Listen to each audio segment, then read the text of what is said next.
In this video, I'm going to be discussing HTML helpers and ASP.NET MVC.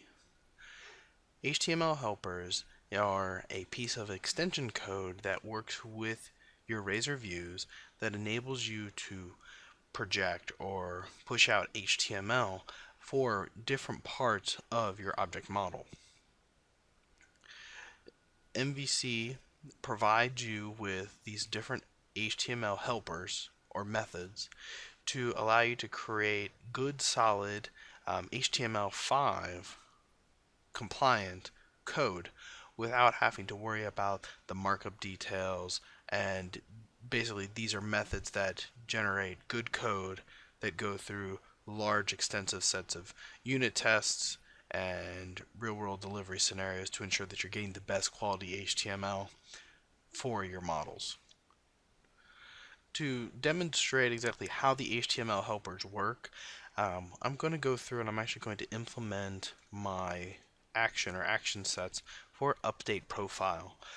So again, as a quick recap, this application is designed to allow students within a school district to be able to log in and request their schedule or request courses for their schedule. We're currently just in the very beginning stages of this application. We've gone through and done some pre-planning and modeling, and now we're going through and starting to flesh out our controllers and actions for the students specifically. In previous videos, we set up the login, and we basically have two methods. We have a login, which is our get, and that can be denoted with an attribute of HTTP get. And then we also have another method, also called login, that receives a student parameter that is handled through model binding, and this action login is handling our HTTP post scenarios. Post is called in our case when the login form submit button is pressed after inputting your username, email address, and password. The next scenario I want to deal with is updating the user or student profile. So this current action, update profile, simply returns the view for update profile. I want to go through and I want to actually create a view, and I'm going to create a view for update profile, and instead of spending time writing a lot of HTML, I want to go through and actually talk about what the helpers are doing. So I'm going to use the template that exists, and I'm going to build it as an editing template. I'm going to drop down and choose my model, and my model that I'm going to use is my student class or my student model. The data context is not relevant at this point, and we'll just use the default page layout. So what this is going to do is it's going to utilize the scaffolding functionality within Visual Studio and create an HTML page for us.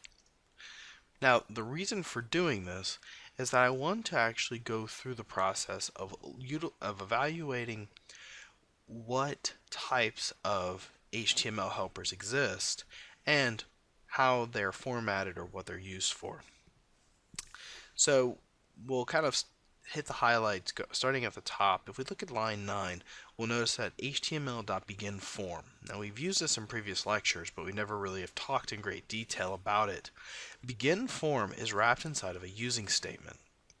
And throughout different pieces of the .NET framework, you'll find that this using statement is used to denote a block of HTML. So we'll say using HTML.begin_form, and then we have an open curly bracket. The match or pair to this open curly bracket is down here at the very bottom of our form, and what this means is that any markup or Razor syntax that appears within those curly brackets will ultimately be rendered out between the beginning and end of our form tag. So by utilizing this convention, it enables us to actually build open and close tags and then put content or inject content inside of that open and close of that form tag. So by calling begin form, we're generating the top or opening form tag for an HTML web page. After that, we have HTML.antiforgery token. This token is generated. It's a hidden input field that basically stores a value that is then used to validate the form submission. This is to just ensure that form data isn't hijacked and that impersonation isn't occurring when data is being sent back to the server. This is an internal mechanic within ASP.NET MVC. It's not something that you often need to worry about in a lot of detail, but it is a piece of functionality that is provided by the MVC framework. The next thing I want to just kind of touch on is HTML.validation summary. So as your models and your controllers go through the process of validation, this validation summary call will inject or project data into your form, providing you with details about your validation. So if there's an invalid model that's posted back to a controller, say a field is required but does not get confirmed or does not have data in it when it comes back, then you will get a bad or invalid model state. That model state will then be translated into a validation summary, and it will actually tell you which area or which text box within the model state is invalid. So that's what that validation summary does for you.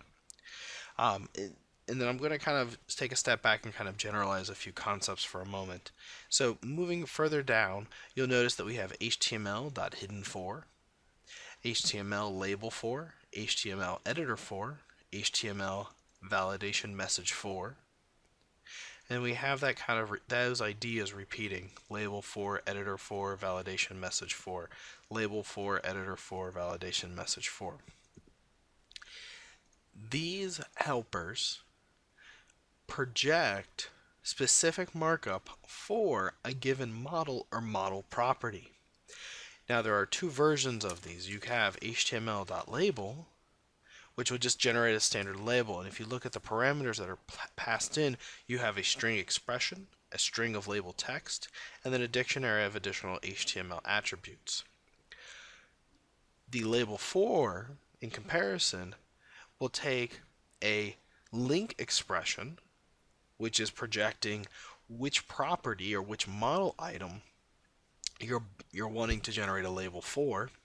You have the ability to override it with a default label text, and then you also have the HTML attributes. So what is happening here on line 20 is we're saying generate a label for the first name property. And then we have additional HTML attributes being wrapped up inside of an anonymous type. This anonymous type is defining the class attribute for this label. And it's saying that the following class attribute should be set. So control-label and then control-md-2. So these string values will then get pushed into the HTML element that's generated, which will be a label element. So we'll have a label tag, and then we'll have attributes for class with these string values. So then we have another div, and then inside of here we say editor for, and then model.firstName. Now the editor for is kind of a generalized, not a generalized, but it's a smart markup scenario. So what happens is that the editor for will actually evaluate what data type this expression is providing. So in this name, first name is a string. So it'll generate the most appropriate editor for a string type. In that case, it's a text box. If we had a particular property that was, let's say, a number type, instead of generating a text box, it would actually provide us with an input control that is an up-down numeric box. If we have a type that is a password, then the editor for will attempt to generate for us a password field. Now there's additional markup that's needed to get some of these pieces to work correctly, but that's the idea, or the concept is for the system to be able to infer based on the model or based on the property what type of editor would best suit the needs for that type. There's ways to help provide hints or tips, or even generating your own view models for particular types, and we'll get into those in later lectures. But the editor for is kind of your way of throwing caution to the wind and saying, ASP.NET, I trust you to understand what I need, and I want you to generate the data that I need for me automatically and generate the markup that I need for the property that I'm providing you. Now, just as with everything else, 80% of the time this will work. It will work flawlessly, and you will never have to look twice at that code. The remaining 20% of the time, this will not give you the output or the control that you're expecting on your form. And for that, you'll have to step in and actually create custom type or utilize different HTML helper types. So for example, with password, we'll say HTML dot, and then we can say password for. And then we're going to generate that for our password property. Now the password for explicitly says create a password input box for our password property off of our student model. Email address, we can use the same editor for. We could also say text box for.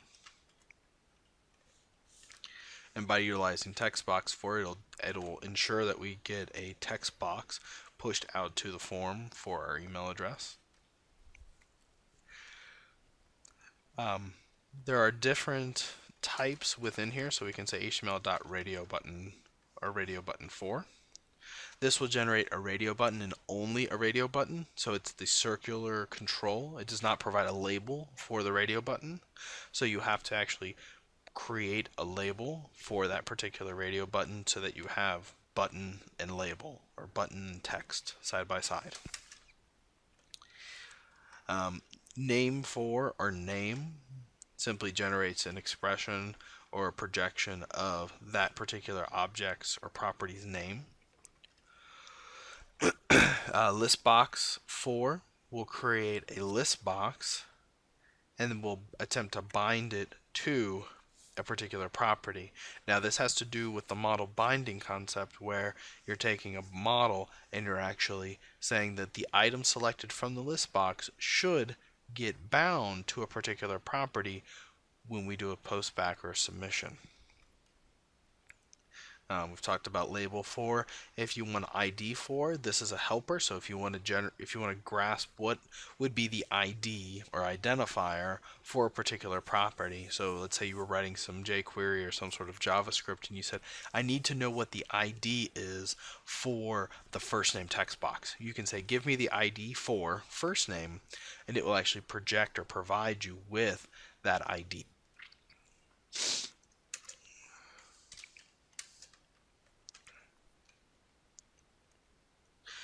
Hidden and hidden for basically generate hidden input fields that are again mapped to a particular property.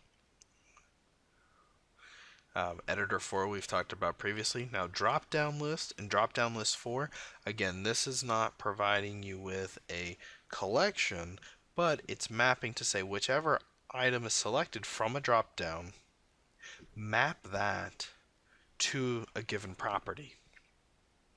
And we'll talk about that more in a moment. So we have display text, display name, and display for. These have to do with being able to project, display, or read-only versions of a particular property. So instead of projecting a text box, maybe we just want to project a label that contains a piece of text. You can use the display for to just project or show a first name and a last name so that they're not able to be manipulated. Checkbox obviously will again project just the checkbox control. It does not project a label next to it. We have some begins, and then the last two pieces are action links. And the action links allow you to create a link that can be clicked on a form, and that link points back to an action or a controller end action within your MVC application. A demonstration of that is here at the bottom, where we have HTML action link, and the link text says back to list. And what it does is it points to the index action off of our student controller. Now we no longer have an index action. What we do have though is we can go to the student list, and we could get to that if we created an action that listed all of our students. So we can work into those details later through the lecture.